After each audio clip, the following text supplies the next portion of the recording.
بشین گلدون بشکنه ها. بذار چیز کنم. یکی گلدونو بگیره یکی گلو بگیره. آب میخواد یه ذره آب بریزیم میاد. الان میام.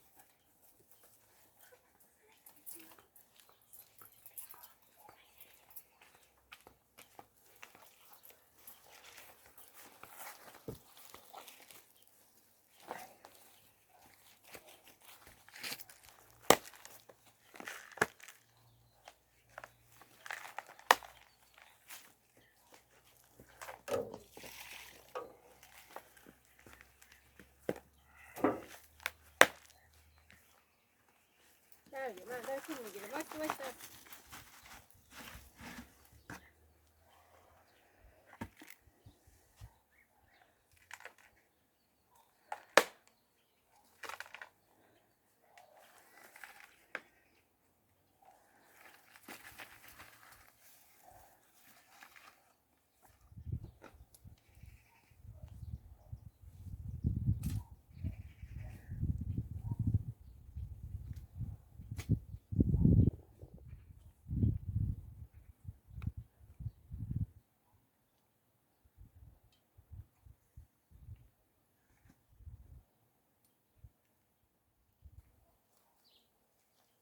گلدون سالمه.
داراش بریزم.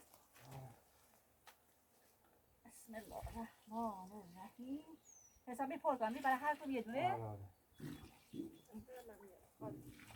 نه سنگینه برای تو. تو بریز من میام. تو بریز. شد رخلام مگه؟ چرا؟ خوش تو پارش رخلام. یعنی کنارش بده خاطرش خالی نشه. اوکی. میشه خالی بشه با میدم.